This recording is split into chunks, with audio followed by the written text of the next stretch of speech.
I trust you've watched the punching video that we created for you, just teaching you the basics of how to punch. That's the most critical element, but moving on from there, there are a number of other strikes.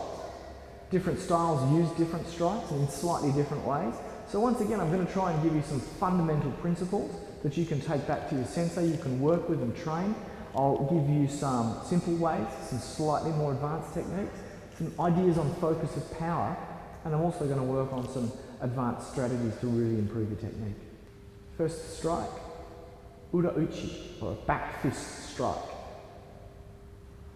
Bringing the arms up, tucking the elbows in, and having the palms facing backwards. Uraken Uchi, or the back fist strike, is simply a strike with the back of the front two knuckles. So from here, we extend the hand out, strike, and bring it back. Extend the hand out, strike, and bring it back. The key to this strike is the striking part of the hand. So as we extend the hand outwards, the wrist rolls forwards, and you're striking with seiken, the front two knuckles, once more. The wrist needs to be loose for this strike. Don't have a tight hand. Style dependent, this is designed to be a whip action. So the strike itself, with the elbow staying still, is out to the front for striking. Have a little bit of pressure downwards with your elbow as you strike. Try not to move your elbow, as it will move the effectiveness and the location of the final strike. But a little bit of pressure downwards and striking out to the front. Good movement of the wrist and whips back. Slowly. 1, 2, 3, 4, 5, 6, 7, 8, 9, 10. There's an advanced concept with Uraken Uchi, or your back fist strike. Remember that the keys are speed and weight of a technique. Sometimes you see around the world people striking and not having any weight to the technique. This is instead something that should be hitting heavy. And in order to hit heavy, you must relax the technique. So as you strike out, relax your body, shoulders down, think about the middle of your tummy as with punching, tighten your heart, and strike out to the front. Try to avoid extra movement or telegraphing the movement. Practice rather elbow in close, one fist distance from the body, and extending the hand out. Don't overpower it, and don't try and move too fast. In terms of impact, once again, the strike is designed to impact 2/3 of the way through the movement and not at the end of the movement. So the strike comes out, extends and pushes through the target slightly.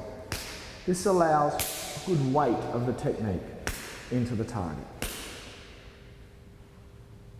So moving on to the concept of a back fist strike, we move on to strike number 2. And this is an Uraken Uchi, a back fist strike out to the side, often called different things, Yoko Uraken or Uraken Uchi, various names for it, but it's a back fist to the side. For Kihon, start with the hands in the middle, knuckles facing each other. Don't have the elbows too high and shoulders down. This strike comes out to the side, rotating the head and extending the arm out, striking with exactly the same part of the hand as Uraken Uchi, and come back to the center.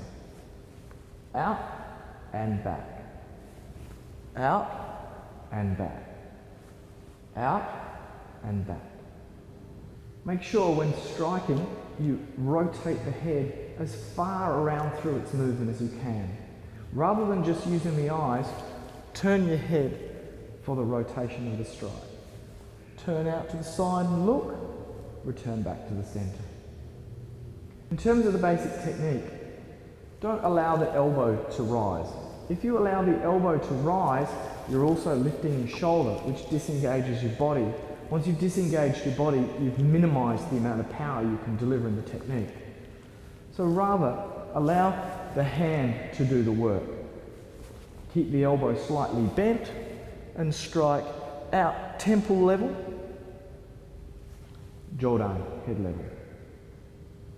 So with me, 1, 2, 3, 4, 5, 6, 7, 8, 9, 10. For the purpose of this strike, you should practice the 3 levels. So we allow ourselves to develop Jodan, Chudan, and Gedan. When you're practicing the technique, Jodan, Chudan, Gedan. But with all strikes, punches and advanced strikes, we need to think about the location of our technique. And there are 3 basic locations of technique. In other words, 3 basic locations that you're hitting. Where are you striking to? The first one is Jodan, or a head level strike. The strike here is officially the septum, or the part of the bone just underneath the nose, coming down through the top lip. In Chinese medicine, this is governing vessel 26. The second height of striking technique is the solar plexus. Just below the xiphisternal angle of the ribs and just below the xiphoid process, the little bone that extends down, there's a little spot here which is empty of muscle. It's called the solar plexus, and this is where most Chudan or body level techniques are aimed. For goju and other styles, we tend to strike more out to the side, but for sports karate, the focus is definitely to the middle. The xiphoid process represents Ren 14, or conception vessel 14 in Chinese medicine, and has a direct impact on the heart and the heart chi, the energetics of the heart. The third height to practice is that of Gedan, or a lower level, groin level strike. And the striking area is Ren 2, or right on the pubic bone, the pubic symphysis. And so this is a downward strike into the groin.